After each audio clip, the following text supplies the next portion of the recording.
Well, I must first of all go back to when I didn't know Harold, which was California in the 1960s. And if you know anything about his history, our history, you're going to know that it's pop art, it's abstract expressionism, it's wild. Well, Harold decided to try all of that. And how I know is because the last thing we pulled out of our attic was a crate with over 500 drawings, all in this venue, and I think they're terrific. He had a live model, so he was doing that.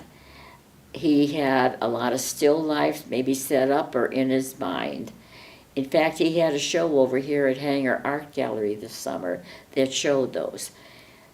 So anyway, he decides that he needs to move on from his California position, which was more of an administrative position. He was the head of the art department at Chapman University.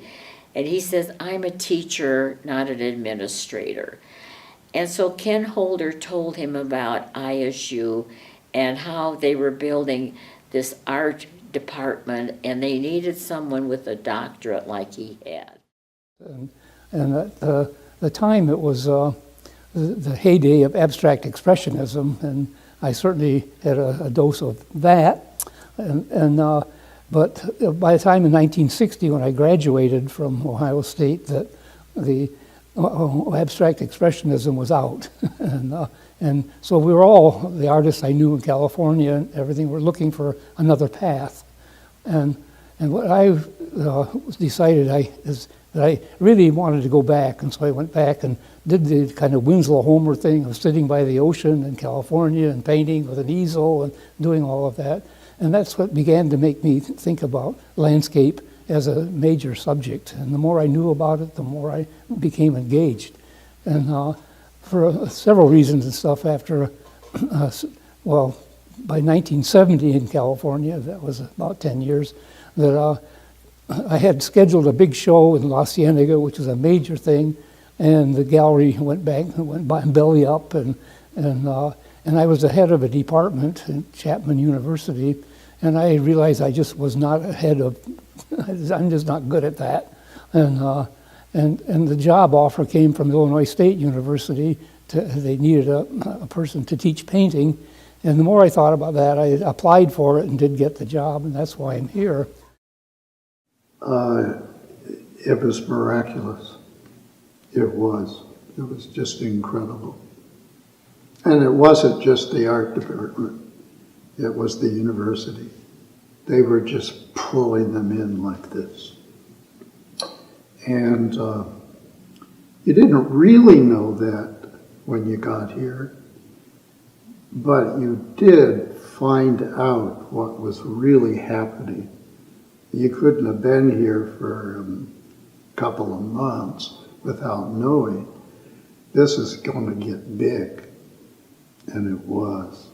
And it was. And it was in every discipline across.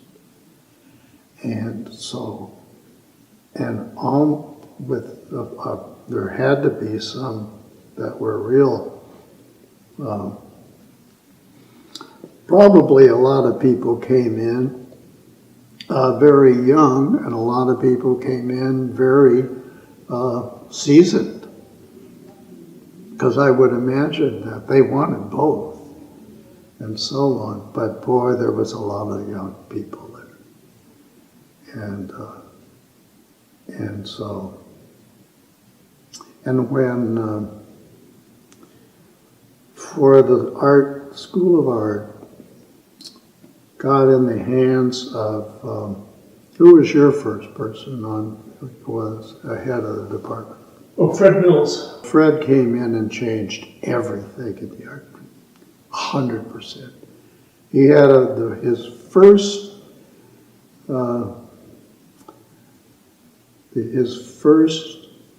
announced whole family,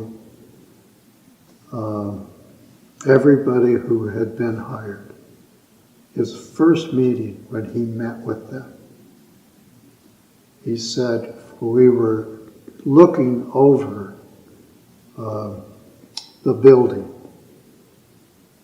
And the building was insanely designed.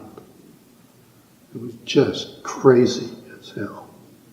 And he stood up before that entire big room full of new people, with a few others that were going to be staying there too. And he said, "See this?" And he held up the architects of the studios and all of it. And it was just bananas. And he held that up and he said, "This is not it. You were hired for specific reasons, and we're going to build what those are. And all you have to do is come to me and tell me who you are and what you have to have, and you've got it." And he did it, just as literally as that. Took a little while to get it done, but he did it. Yeah, that was, Ken worked really hard. I mean, there was a time in his career that he would take photographs of his paintings and apply to be in a show, like Springfield, Missouri watercolor. That was a prestige show to be in. Their was it biennial watercolor show. He and that and other shows around Illinois, Texas, maybe even Wisconsin.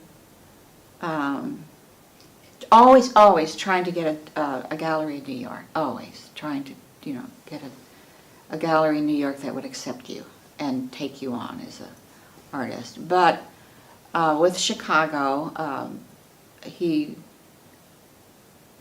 there was one other gallery in Chicago that I can't remember that he was a part of, and he got out of it really quickly because it wasn't, the woman who owned the gallery had her own ideas, and Ken didn't fit in with what she wanted, and he wasn't going to change or anything. He did what he did.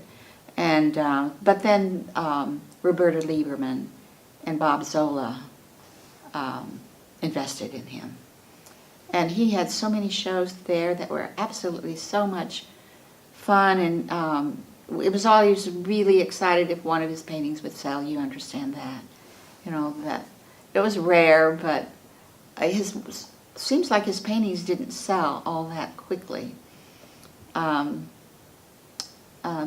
They were challenging probably to look at. So he comes here from California, and he gets out of the airplane and he sees the land and he thinks it's inspiring and beautiful. So many people said, "Oh, it's flat, uninteresting." He says, "No, you feel the vitality here. You see the undulations that are low and slow. You see the tree lines.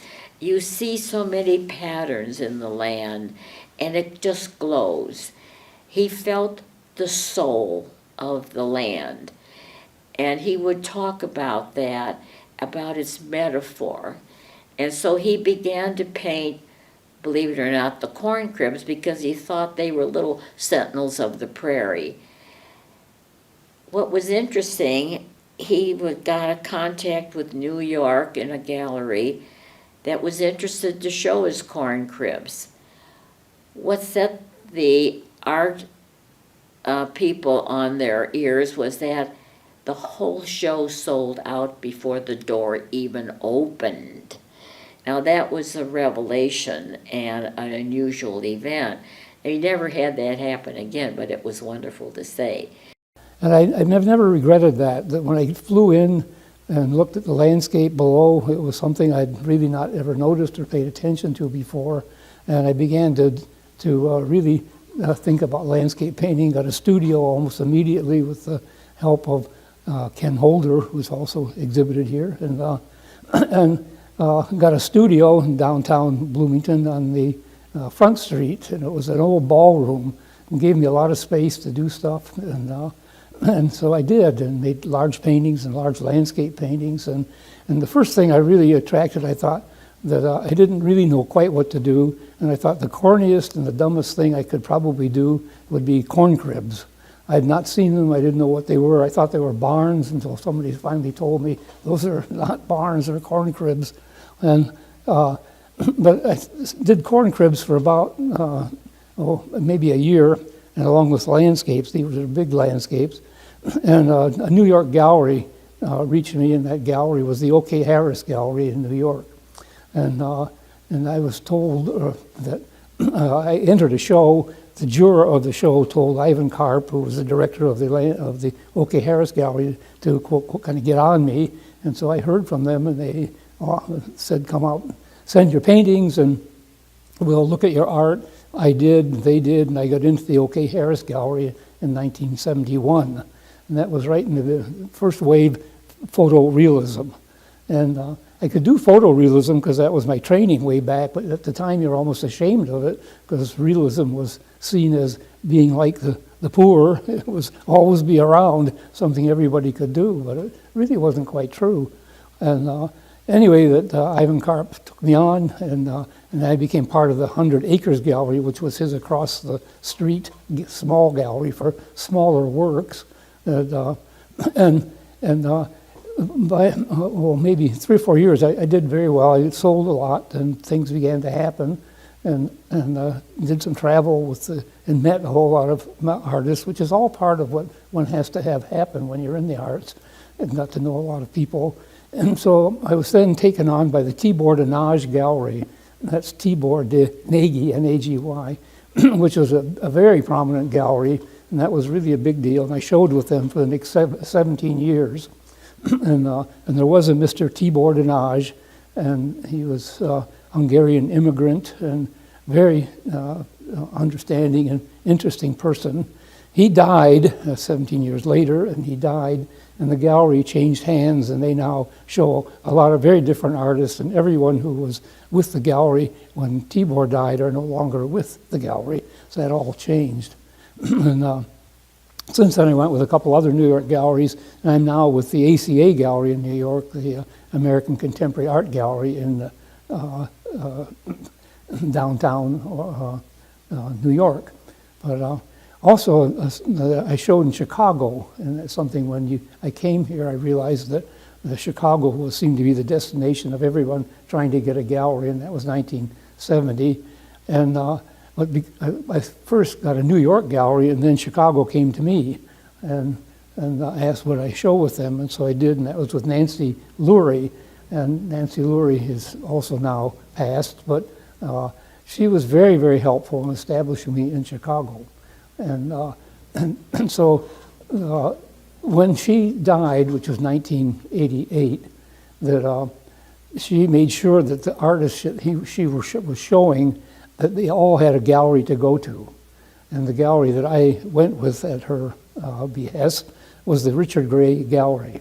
And I've been showing with Richard Gray ever since, and I'm still showing with Richard Gray, which is probably the top gallery in Chicago. And it's now on the 38th floor of the Hancock Tower. and so I've been represented in Chicago and in New York for a very long time. And that's a mark in an artist's favor to have that kind of representation. With two galleries, a third gallery came into view, and that was the Santa Fe. And the Santa Fe has the Gerald Peters Gallery, which is probably the biggest gallery in Santa Fe. If one is out there, I hope you would take a visit and enjoy the collection he has. It's big. He has perhaps 4 or 5 shows going at once of different things. I say it's a very big space. Plus they have parking, which is amazing in Santa Fe. And so he's done very well. I've shown with him now for probably 15 years. And so it took the 3 of them, of New York and Chicago and Santa Fe, I've been able to establish myself as an artist.